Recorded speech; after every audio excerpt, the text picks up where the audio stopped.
As Italy looked to defend their European crown this summer, one of their finest talents may finally be due for his turn in the spotlight. A year ago, Gianluca Scamacca was considered one of the Premier League flops of the season, but today, he's a champion in Bergamo. From his days as a prodigy in the Roma Academy, Scamacca was meant to cure Italy's chronic striker problem, but it's been a wild ride since. As recently as March, he was dumped from the Italian national team for disciplinary issues, but we'll get onto that in a sec. Gianluca's story is truly unique for an Italian, specifically when it comes to his trajectory as a youth player. Born and raised in the working-class neighborhood of Fidene in northern Rome, Gianluca Scamacca began his sporting journey at the local Polisportiva delle Vittorie. On this team was a fellow native of Fidene named Davide Fratesi, who he soon befriended. Scamacca bounced around a few smaller clubs in and around Rome before gaining a place in his first major academy. At the age of 10, he joined Lazio's youth squad, following the footsteps of Davide Fratesi, who made the leap a year earlier, despite both of them supporting the red side of the city. Now with elite coaching at his disposal, Scamacca's progress was remarkable. This eventually earned him the opportunity to move to one of the most reputed academy systems in all of Italy, AS Roma. A 13-year-old Gianluca jumped at the chance to join the club he'd supported his entire life and immediately hit the ground running. As he grew into his domineering 6'5" frame, his play didn't quite match his stature. He loved making runs from deep, pulling off outrageous skills, and shooting from distance. His biggest inspirations were Zlatan Ibrahimovic and Gabriel Batistuta. It definitely shows. Clips were regularly going viral of the lanky but agile striker whose style of play belonged to another body. Let's just take a second and really, tell me this guy doesn't look straight out of pro clubs. It's incredible. Anyway, Scamacca was incorporated into the national team setup at the age of 15, drawing attention from all across Europe towards the burgeoning star. It probably won't surprise you that in 2014, Fratesi also made the switch to the Roma Academy, joining Scamacca in the Giallorossi youth ranks. In January of 2015, Scamacca would leave the club of his dreams for a shocking destination. PSV offered the youngster a car and an apartment for his family in Eindhoven if he were to join their academy. The Scamaccas were convinced. The Dutch giant sent 270,000 euros Roma's way, and their golden boy was now Eindhoven's treasure. This is incredibly uncommon, as we have seen very few Italian professional footballers leave the peninsula to ply their trade, let alone teenagers still in the academy. On some level, it's commendable, since Scamacca himself acknowledged the Eredivisie's incredible track record of allowing young talent to flourish. If we consider the context that at the time, the Serie A was considered a league of aging has-beens, and the national team was holding on to any scrap of glory it possibly could from 2006, it makes sense that a promising youngster saw a need to leave. Many in his homeland didn't. Scamacca was labeled as a mercenary by some who felt that a bright star had just abandoned them and their football for greener pastures. Rather than Gianluca being an ambassador for the merits of Italian football abroad, this move felt more symptomatic of calcio in decline. Scamacca thrived in Eindhoven, quickly earning an extension that lasted to his 18th birthday. He continued to score breathtaking goals and finally play to his size, improving his link-up and hold-up play in one of the finest academies in world football. The striker coach for PSV's youth sides at the time was none other than Ruud van Nistelrooy, who helped the young Italian make the leap to the next level. Gianluca eventually made it to the PSV reserve side, where he replaced Steven Bergwijn as his substitute on his debut. It was all going to plan in the Netherlands, but in early 2017, Sassuolo made an offer that Scamacca couldn't refuse. The youngster was sorely missing his homeland, and the chance to play for a club whose entire business model is taking discarded Roma Academy products and turning them into stars was hard to resist. Add to that a manager who promoted the development of young players with an attacking brand of football in Eusebio Di Francesco, Gianluca promptly ended his sojourn in the Low Countries. The Eindhoven outfit turned a near €4 million profit on him. Not too bad for an 18-year-old who hadn't played a minute of first-team football. Scamacca was once again reunited with Davide Fratesi in the Primavera side for i Neroverdi, averaging 0.46 goal contributions a game, eventually getting him promoted to the first team in late 2017. He made 3 appearances in Serie A coming off the bench, but was desperate to be a first-team starter. Midway through the 2017-18 season, he got a loan move to newly promoted Serie B outfit Cremonese. Though he wasn't an automatic starter, he played 14 of a possible 19 games, helping them survive the drop in 14th place while also bagging his first professional goal against Palermo on April 14th. This showing wasn't enough for Sassuolo to keep the 19-year-old Scamacca on for the 2018-19 season, so he was headed back to the Netherlands, on loan to PEC Zwolle in a move orchestrated by his new super agent.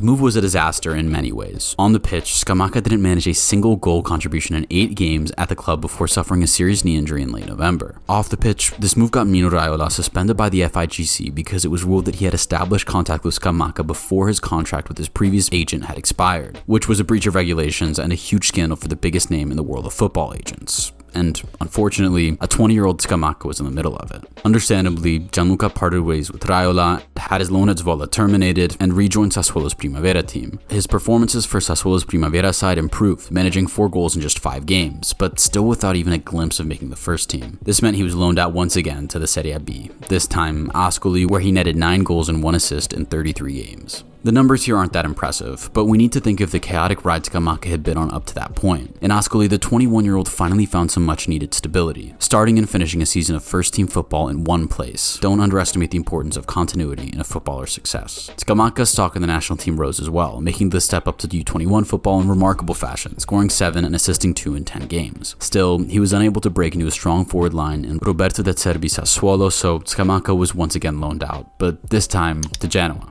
Finally, a full season of top-flight football for the Italian. Across all competitions, Scamacca scored 12 goals and 2 assists in 29 appearances, starting to show his pedigree as a top-flight striker. This return earned him his debut for the senior national team against Lithuania in September of 2020. With Roberto De Zerbi on his way to Shakhtar Donetsk in the summer of 2021, new Sassuolo manager Alessio Dionisi saw Scamacca as the perfect fit for the striker position, supported by Domenico Berardi and Giacomo Raspadori in attack. Most importantly, Davide Frattesi was returning from a sequence of loan spells and finally broke into the first team at Sassuolo. It was a great moment for the pair, who at this point had progressed through every level of football together, finally starting on the same team in the top flight. They were roommates in Sassuolo, and their connection on the pitch was near telepathic. Across all their games together for Sassuolo and the national team, they've combined for 10 goals where one assists the other. 8 of these were the deciding goal in the game in which they were scored. These two together are on another level, and it makes sense. They've played together since they were 5. 2021-22 was ultimately Scamacca's breakout season. With 16 goals in all competitions, he was the club's top scorer, banging in screamers from all over the pitch and overperforming his expected goals by 5. You've probably seen his goals from distance. He had a knack for scoring against big teams, as Sassuolo upheld their image as the Robin Hood of Serie A. Gianluca Scamacca was finally delivering on all of his promise and was valued as a key player for club and country. With so many top clubs desperate for a true number 9, his transfer value literally doubled across the course of the 2021-22 season. I want to take a moment to discuss his role on the pitch though. Because of his frame, everyone assumes Scamacca is a classic 9, but he wants to be on the ball and take part in build-up play. With Sassuolo, he had a 70% take-on success rate along with 21 progressive carries and 25 key passes in 21-22. Compare that to another tall striker such as Benjamin Sesko this season, and you can see that Scamacca is actually better utilized when he's on the ball. This analysis didn't matter much to West Ham, who saw his numbers, his size, heard he was a striker, and ran with it, agreeing to a £35.5 million deal with Sassuolo. The Hammers were on the up, finishing in 6th and 7th in back-to-back seasons, earning them European football.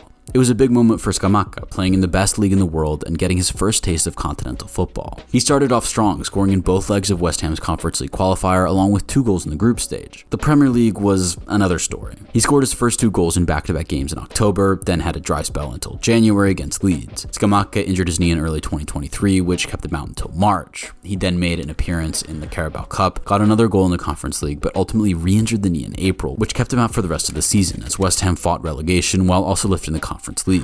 Now, Italian strikers flopping in the Prem is not new nor surprising at all. In fact, it's probably one of the more common things to witness in football. Scamacca to West Ham felt doomed from the start. He arrived unfit, missed most of preseason with the squad, lived in a London hotel for months, and relied on Angelo Ogbono to translate everything he wanted to say, not confident enough in his own English. When he played, it was clear that the price tag weighed heavily on his shoulders. The Italian happened to go to a club that did not suit his style of play, expecting things from him that were just not to his strengths. Scamacca's take-on success rate fell to 46.7%. His progressive carries and key passes plummeted to 13 each in what was a major disappointment on every level. It was unclear what a road back to a starting spot at West Ham would look like for Gianluca. As it would turn out, that thought was short-lived, as a big money move elsewhere in the Prem opened the door for a return to Italy, which Scamacca was not shy to express his desire for.